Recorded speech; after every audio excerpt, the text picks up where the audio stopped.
এরকম মানে এত সহজ ম্যাচ হারবে এটা কল্পনার বাইরে ভাই।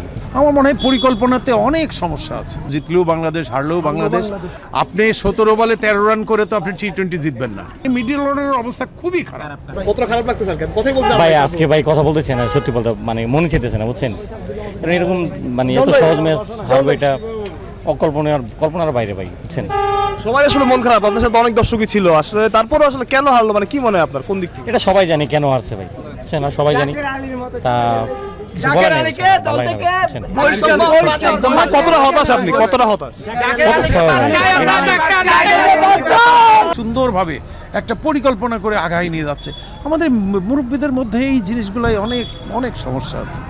আমার মনে হয় পরিকল্পনাতে অনেক সমস্যা আছে। কখন কি করতে হবে মানে আমার মনে হয় এই জিনিসগুলো অবশ্যই ভাবা উচিত, আরও ভালোভাবে ভাবা উচিত। আঙ্কেল, আগের ম্যাচে আপনি খুব আশাবাদী ছিলেন, আজকে আবার হারলেন, মানে কতটা খারাপ লাগতেছে? এখন কতটা খারাপ লাগছে, আমি 100% খারাপ লাগতেছে। জাকের শামীমের বহিষ্কার চাই, জাকের শামীমের ভাই তো আসলে খুব খারাপ লাগছে আর কি। আমরা অত দূর থেকে এসেছি, আমরা খেলার আশা নিয়ে এসেছি এবং সবসময় খেলা দেখি। এখনও বাংলাদেশকে সাপোর্ট করে যাব, জিতলেও বাংলাদেশ, হারলেও বাংলাদেশ। আমরা বাংলাদেশি খেলোয়াড়দেরকেও আমরা সব সময় সাপোর্ট করে যাচ্ছি।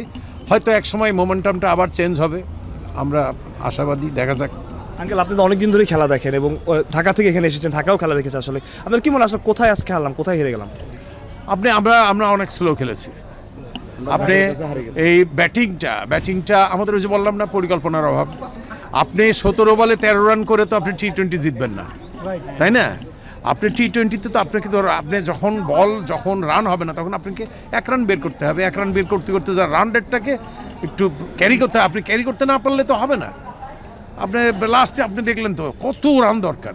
তো সুতরাং এত রান বের করা তো সম্ভব না। এইভাবে তো ব্যাট করলে হবে না, আমাদের আরও স্ট্রাইক করতে হবে। একটা ম্যাচ বাকি আছে, আসলে কি ধরনের পরিবর্তন স্যার আপনারা চান আর কি, যে মানে এই জায়গাটা আর পরিবর্তনের কথা কি বলবো, কাকে বলবো বলেন আপনি? আমরা খুব আশা করছিলাম জাকির এসে, এতদিন পরে জাকির খেলছিল না, আজকে জাকির এসে হয়তো কিছু করবে, বলই কানেক্ট করতে পারছে না। শামীম একাধারে বোল্ড আউট হচ্ছে, তাহলে আমরা কাকে বলবো যে কাকে নেবে আর কাকে নিতে পারে? এখন আজকে সোহন খেলে নাই, হয়তো সোহন আসতে পারে। তারপরে আমাদের ইমন খেলে নাই, হয়তো ইমনকে ওপেনিংয়ে নিয়ে আসতে পারে। ইমনের হাতে মার আছে, তাই না? তো সুতরাং আর শেখ মাহাদি আসতে পারে। হয়তো আরলে কি হবে আমি জানি না, কি পরিবর্তন হবে, কারণ কই আমরা তো দেখছি না কেউ এসে একটা চেঞ্জ করে দিচ্ছে। হ্যাঁ, সেটা তো কেউ চেঞ্জ হচ্ছে না, দেখা যাক। হ্যাঁ, মনোবলটা বাড়াতে হবে তাদেরকে, আরও তারা যে জিততে পারে এই মানসিকতা তাদের ভেতরে আনতে হবে। হ্যাঁ, একদম লাস্ট প্রশ্ন, আজকে পুরো হাউসফুল ছিল পুরো মাঠ। আর 3 নম্বর টি-20 আসলে বলেছিলাম যে চিটাগংয়ের মানুষ ক্রিকেট পছন্দ করে, তারা আজকেও অনেক আশা নিয়ে তারা মাঠে এসেছিলেন। এখন রেজাল্ট তো সবসময় পক্ষে থাকবে না, আমাদের নেগেটিভ হয়েছে রেজাল্ট। তো যাই হোক, এখন আমরা তো আমাদেরই ছেলেরা খেলতেছে, তাদেরকে তো আমরা আর কি বলবো। আমরা আশাবাদী যে আগামীতে আবার হয়তো তারা ঘুরে দাঁড়াবে, সেই আশাবাদ ব্যক্ত করছি। দেখা যাক। ভাই আপনি পরে বলেন। ব্যাটিংয়ের মূল্যায়নের জন্য বুঝে থাকতে হয়, সেক্ষেত্রে মিডল অর্ডারে যারা ছিলেন শামীম, জাকির, তাদের মূল্যায়ন মানে উইকেটের মূল্যায়নটা তারা দেখেন। আমাদের কিন্তু মিডল অর্ডার বলতে একেবারে মানে মিডল অর্ডারের অবস্থা খুবই খারাপ, খুবই খারাপ। মিডল অর্ডার তারা রানই করতে পারছে না। আপনি খেয়াল করে আপনি দেখেন শামীম পরপর তার একইভাবে বোল্ড আউট হচ্ছে।